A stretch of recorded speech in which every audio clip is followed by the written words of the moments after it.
Friends, welcome in my channel quality aura India. Friends, आज हम बात करने वाले हैं कानो मॉडल के बारे में। कानो मॉडल काफ़ी इंपॉर्टेंट सिक्स सिग्मा एक टूल है जो काफ़ी कस्टमर की रिक्वायरमेंट, स्पेसिफिक नीड्स को बताता है। सो फ्रेंड्स, सबसे पहले अभी तक आपने अगर हमारे चैनल को सब्सक्राइब नहीं किया है तो पहले आप चैनल को सब्सक्राइब कर लीजिएगा, और अगर वीडियो पसंद आए तो अपने फ्रेंड्स एंड कोलीग में भी जरूर शेयर करिएगा। अब बात करते हैं फ्रेंड्स कानो मॉडल की। Kano model basically professor Noriaki कानो ने 1984 में डेवलप किया था। ये बेसिकली मॉडल बताता है कि कस्टमर जो रिक्वायरमेंट्स हैं और कस्टमर सेटिस्फेक्शन है वो कैसे वेरी करता है। यानी कि Kano model is a theory for that how customer satisfaction is कंसेप्चुअलाइज्ड with customer requirements. यानी कि कस्टमर की रिक्वायरमेंट को जो कस्टमर कितने बेहतर तरीके से इम्प्लीमेंट करता है तो उससे कस्टमर का क्या इम्पैक्ट पड़ता है, और जो रिक्वायरमेंट्स अगर कस्टमर पूरी नहीं कर पाता हो या अच्छे तरीके से नहीं करता तो उस पे उसका क्या इम्पैक्ट पड़ता है। ये हमारा बेसिकली सर्विस एंड मैन्युफैक्चरिंग दोनों सेक्टर में काम करता है। न्यू प्रोडक्ट डेवलपमेंट टाइम पे भी इसका काफी रोल है। सो प्रोफेसर नोरियाकी कानो बेसिकली अपनी जो कस्टमर की सेटिस्फेक्शन रिक्वायरमेंट है उनको बेसिकली 4 कैटेगरी में कैटेगराइज करते हैं। First is the primary satisfier, यानी कि जो स्पोकन जिनको बोलते हैं रिक्वायरमेंट्स। सेकंड है मस्ट बी और unspoken basic mandatory requirements. Third is the attractive delighter, यानी कि जिसको डिलाइटमेंट वाव फैक्टर वाली रिक्वायरमेंट्स बोलते हैं। एंड फोर्थ है इनडिफरेंट और न्यूट्रल रिक्वायरमेंट्स, यानी कि जिनका कोई इम्पैक्ट नहीं पड़ता, जो बेसिक रिक्वायरमेंट अगर पूरी हो रही है तो भी नहीं। तो इन चारों चीजों को हम समझेंगे। अब फ्रेंड्स समझते हैं कानो मॉडल को। कानो मॉडल बेसिकली 2 एक्सिस पे बना होता है। First is the X axis जिसको हॉरिजॉन्टल एक्सिस भी बोलते हैं, and second is the Y axis जिसको वर्टिकल एक्सिस में होता है। सो एक्स एक्सिस में बेसिकली जो एक्सट्रीम लेफ्ट है उसमें बेसिकली पुअर एग्जीक्यूशन यानी कि फीचर डिसफंक्शनल बोलते हैं, एंड जो एक्सट्रीम राइट में बेसिकली फीचर फुली फंक्शनल यानी कि जो फुली इम्प्लीमेंटेड और बेस्ट एग्जीक्यूशन जो कस्टमर रिक्वायरमेंट्स है वो होती है। और जो वाई एक्सिस है बेसिकली वर्टिकल एक्सिस में टॉप में जो है फुली सेटिस्फाई कस्टमर होता है, और एक्सट्रीम डाउन में बेसिकली कस्टमर डिससेटिस्फाई होता है, यानी कि जो अनहैप्पी कस्टमर। तो हमारे पास फ्रेंड्स ये 4 क्वाड्रेंट हो गए हैं, और जो कस्टमर का सेटिस्फेक्शन है इन चारों क्वाड्रेंट में वेरी करता है। आइए फ्रेंड अब बात करते हैं परफॉर्मेंस रिक्वायरमेंट की। सो परफॉर्मेंस रिक्वायरमेंट सबसे इंपॉर्टेंट रिक्वायरमेंट होती है कस्टमर के लिए, और ये डिपेंड करता है कि प्रोडक्ट की जो परफॉर्मेंस है या सर्विस की जो परफॉर्मेंस है वो कितनी अच्छी है, उतना सेटिस्फेक्शन उतना ही ज्यादा होगा। सो परफॉर्मेंस रिक्वायरमेंट में बेसिकली जब ये बेसिकली प्रोडक्ट की परफॉर्मेंस पे बात करता है, और मान लीजिए आप एक गाड़ी खरीदने का प्लान कर रहे हैं, और आपका जब गाड़ी खरीद रहे हैं तो सबसे पहले जो आपका मोटिव है वो बेसिकली माइलेज परफॉर्मेंस का है, यानी कि आप चाह रहे हैं कि मुझे बहुत अच्छी माइलेज मिले। और दूसरा आप चाह रहे हैं जो उसकी सर्विस अवेलेबिलिटी है वो काफ़ी अच्छी हो, यानी कि आपके नियर बाई में हो। सो आप 3-4 कंपनियों से कोटेशन लेते हैं। 3-4 कंपनियों से कोटेशन लेके आपने क्या पाया कि कोई क्लेम कर रहा है कि जो 15 किलोमीटर पर आवर है, कोई कह रहा है जी मेरा 22 किलोमीटर पर आवर है। सो जो 15 किलोमीटर पर आवर जिस कंपनी की गाड़ी माइलेज दे रही है वो आपको सेटिस्फाई नहीं करेगी, यानी कि आप उससे कोई हैप्पी नहीं होंगे। और जो 20 से 22 किलोमीटर पर आवर है उसमें भी आप सेटिस्फाई नहीं होंगे, क्योंकि ये बेसिकली जनरली आजकल हर गाड़ियां इतना ही क्लेम कर रही हैं। सो आप किसी मतलब तीसरे वाले पे जाते हैं तो वो कहता है जी मेरी जो कंपनी है वो 28 किलोमीटर पर आवर जो हमारी गाड़ी कंपनी की गाड़ी है वो इतना क्लेम करती है। तो आप काफ़ी सेटिस्फाई होंगे वहाँ पे, यानी कि उसकी इस परफॉर्मेंस को सुन के आप काफ़ी मतलब खुश होंगे। सो ये परफॉर्मेंस आपको लाइक करेगी, यानी कि इस पर्टिकुलर जो स्पोकन आपको बोल के बताई जा रही है, यानी कि जो डीलर है वो आपको जो बता रहा है तो उससे आप एक्साइट हो रहे हैं और आप मतलब उस पर्टिकुलर परफॉर्मेंस पे हैप्पी हैं। तो वो परफॉर्मेंस आपके लिए काफ़ी इंपॉर्टेंट है। और दूसरा, जब आप सोचते हैं कि जब मैं कोई गाड़ी खरीद रहा हूँ तो उसका सर्विस मेरे नियर बाई में हो, तो आप पूछते हैं कि जो पर्टिकुलर कंपनी की गाड़ी है उसका सर्विस, यानी कि जब आप क्वार्टरली मंथली जब भी सर्विस कराने जाएंगे तो आपके नियर बाई में होगा तो आपके लिए उतना ही अच्छा होगा। तो जब आपको पता चलता है कि इस पर्टिकुलर जिसकी माइलेज ज़्यादा है वो उसी कंपनी का मेरे नियर बाई में सर्विस सेंटर भी है, तो आपको और उसकी परफॉर्मेंस अच्छी लगेगी, यानी कि वो आपको सेटिस्फाई करेगा। तो ये बेसिकली परफॉर्मेंस रिक्वायरमेंट, यानी कि जो आपको स्पोकन यानी कि बोल के बताई गई हैं और जो आपकी बेसिक नीड से मैच करती हैं, सो इनको बोलते हैं हम performance requirement.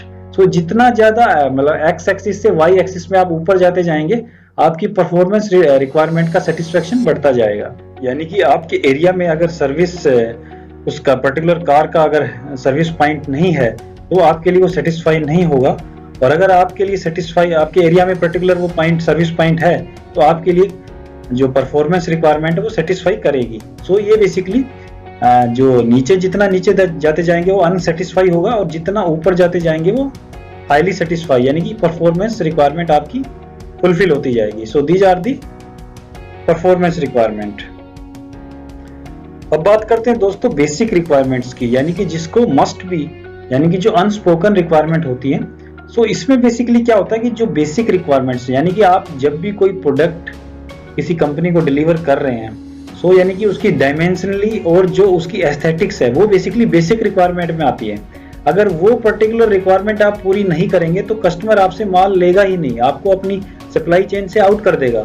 So for example मान लीजिए आप कोई रेडीमेड शर्ट लेते हैं। सो रेडीमेड शर्ट जब आप लेते हैं किसी अच्छी ब्रांड की, तो उसमें ये बेसिक रिक्वायरमेंट है कि उसके सारे बटन्स हैं वो अपने सही सलामत हों, कोई बटन टूटा ना हो, मतलब कोई उसकी अलाइनमेंट ठीक हो। सो ये बेसिक रिक्वायरमेंट्स हैं।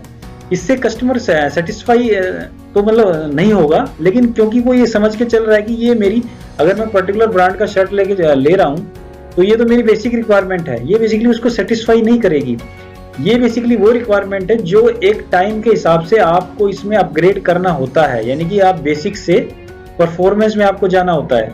अगर टाइम के हिसाब से आपने अपनी जो रिक्वायरमेंट्स हैं उनमें अपग्रेड नहीं किया तो आप बेसिकली मेन स्ट्रीम से हट जाएंगे, यानी कि आप मार्केट में नहीं ठहर पाएंगे। सो फ्रेंड्स, जो बेसिक रिक्वायरमेंट है वो बेसिकली फुलफिल होना जरूरी है। इनके पूरा होने से कस्टमर सेटिस्फाई तो नहीं होगा, लेकिन अगर ये पूरी नहीं हुई तो वो डिससेटिस्फाई जरूर हो जाएगा, यानी कि आप बेसिकली टाइमलाइन से आउट हो जाएंगे। तो इनका रिक्वायरमेंट का टाइमली पूरा करना बहुत जरूरी है। आइए फ्रेंड, अब बात करते हैं एक्साइटमेंट, यानी कि जो अनस्पोकन रिक्वायरमेंट है, जिसको डिलाइटमेंट यानी कि वाव सेटिस्फेक्शन लेवल भी बोलते हैं। ये बेसिकली जब किसी पर्टिकुलर प्रोडक्ट में कस्टमर का विश्वास इतना ज्यादा बढ़ जाता है, यानी कि वो इतना हाईली रेपुटेड ब्रांड बन जाता है, सो वो जब उसको बोलते हैं एक्साइटमेंट रिक्वायरमेंट्स। यानी कि फॉर एग्जांपल आप किसी पर्टिकुलर अच्छे ब्रांड की गाड़ी को खरीदने जा रहे हैं और वो पर्टिकुलर कंपनी ऑफर कर रही है कि 3 साल के बाद वो आपकी गाड़ी को वापस रिटर्न ले लेगी 60% कॉस्ट में, यानी कि जितनी कॉस्ट आपने पे करी है। तो वो अगर कंपनी अगर ये मतलब पर्टिकुलर ऑफर आपको ना भी दे तो आपको उस ब्रांड के प्रति इतने आप ललायित हैं तो आप उसको जब भी लेंगे, यानी कि आपका विश्वास इतना ज्यादा है उस ब्रांड में, तो आप उसके लिए इतने एक्साइटेड हैं, यानी कि मुझे पर्टिकुलर ब्रांड का प्रोडक्ट लेना ही लेना है। So these are the basically excitement requirement, यानी कि एक्साइटमेंट रिक्वायरमेंट जब आती हैं जब आप किसी पर्टिकुलर प्रोडक्ट में बिना एक्सपेक्ट किए वो चीजें आपको मिलती हैं। यानी कि आपका मान लीजिए कोई कंपनी है, वो आपको किसी पर्टिकुलर प्रोडक्ट पे 3 ईयर मीन्स वारंटी दे रही है, एक्सटेंडेड वारंटी दे रही है, यानी कि वो पर्टिकुलर वारंटी अगर वो ना भी दे तो भी आप सेटिस्फाई होंगे, यानी कि ऑलरेडी आपको, क्योंकि एक्साइटमेंट है उस पर्टिकुलर ब्रांड के लिए, आप इतने क्रेजी हैं। So these are the excitement requirement. और फ्रेंड्स, यहाँ पे एक चीज और इम्पोर्टेंट है, ये तीनों जो basically basic, performance and excitement, कुछ टाइम इंटरवल के बाद ये अपना बेसिकली जो रिक्वायरमेंट है इनकी रिप्लेस होती जाती है, यानी कि नेक्स्ट लेवल पे, यानी कि बेसिक कुछ टाइम इंटरवल के बाद परफॉर्मेंस में आ जाएगी, परफॉर्मेंस एक्साइटमेंट में आ जाएगी, और एक्साइटमेंट बेसिकली ये उसकी फिर बेसिक रिक्वायरमेंट में आ जाती है। सो क्योंकि जो कस्टमर का जो सेटिस्फेक्शन लेवल है वो चेंज होता जा रहा है, यानी कि वो डे बाई डे बढ़ता जा रहा है उसकी रिक्वायरमेंट। सो मार्कानो जो साहब हैं वो ये कहते हैं कि जो पर्टिकुलर कस्टमर और जो पर्टिकुलर कंपनी कस्टमर की इन रिक्वायरमेंट का टाइमली जितना सेटिस्फाई करके उनको ध्यान रखती है, उनकी केयर करती है, वो मार्केट में एग्जिस्ट करती जाएगी और वो ज्यादा से ज्यादा बिजनेस को टेक ओवर करती जाएगी। सो ये बेसिकली 3 रिक्वायरमेंट्स का डिटेल है। तो फ्रेंड्स, टाइम के हिसाब से रिक्वायरमेंट बेसिकली शिफ्ट हो रही है, यानी कि एक्साइटमेंट रिक्वायरमेंट बेसिक में कन्वर्ट हो जाएगी। सो इसका सीधा सा मतलब ये है कि जब एक एग्जांपल देखें, जब गाड़ी में एयरबैग नहीं होते थे, उस टाइम पे उसका ये मतलब नहीं था कि कस्टमर बेसिकली सेटिस्फाई नहीं था, लेकिन कस्टमर सेटिस्फाई था। लेकिन जैसे जैसे सेफ्टी के लिए कॉन्शियसनेस बढ़ती चली गई, गाड़ियों में एयरबैग और एडवांस सिस्टम आने चालू हो गए, तो now the airbag is the basic requirement. So वो अब बेसिक रिक्वायरमेंट है, यानी कि कस्टमर को और काफ़ी सारी चीज़ें चाहिए, जैसे ABS चाहिए उसको, मतलब rear parking sensor with camera. So these are the, ये basically day by day customer की जो रिक्वायरमेंट है वो बढ़ती जा रही है। तो फ्रेंड्स, जरूरत है जो भी मैन्युफैक्चरिंग कंसर्न्स हैं और जो सर्विस सेक्टर के कंपनीज हैं उनको अपनी प्रोडक्ट एंड सर्विस में काफ़ी इनोवेटिव ब्रेक थ्रू इंप्रूवमेंट्स करने की काफ़ी जरूरत होती है अगर मार्केट में एग्जिस्ट और बेसिकली सर्वाइव करना है तो। अब बात करते हैं फ्रेंड्स इनडिफरेंट और न्यूट्रल जो कस्टमर रिक्वायरमेंट है उनके बारे में। ये बेसिकली वो रिक्वायरमेंट होती हैं जिनका होने से और ना होने से कस्टमर सेटिस्फेक्शन पे कोई इफेक्ट नहीं पड़ता है। फॉर एग्जांपल, मान लीजिए आप एयर में इकोनॉमी क्लास में ट्रेवल कर रहे हैं और अगर आपके मील में बेसिकली मील आपको दिया जा रहा है या नहीं दिया जा रहा है, सो आपकी सेटिस्फेक्शन में कोई ज़्यादा फर्क नहीं पड़ेगा, क्योंकि बेसिकली जो आपकी रिक्वायरमेंट है वो आपने इकोनॉमी क्लास को ही चुना है। सेकेंड एग्जाम्पल ले सकते हैं कि मान लीजिए आप ATM मशीन में टच स्क्रीन या नॉन टच स्क्रीन, अगर दोनों ऑप्शन आपके पास हैं तो ये डिपेंड करेगा कि मतलब आप कौन सा प्रेफर करेंगे, बट लेकिन फिर भी आप सेटिस्फाई दोनों कंडीशंस में ही रहेंगे। मतलब आपके पास कोई ऑप्शन नहीं है, मान लीजिए आपके एरिया में टच स्क्रीन वाला भी है और नॉन टच स्क्रीन यानी कि बटन वाला ATM मशीन है, लेकिन कानो मॉडल काफ़ी अच्छे तरीके से, वेल प्लान तरीके से कस्टमर सेटिस्फेक्शन को एलोबरेट करता है with respect to the product and service.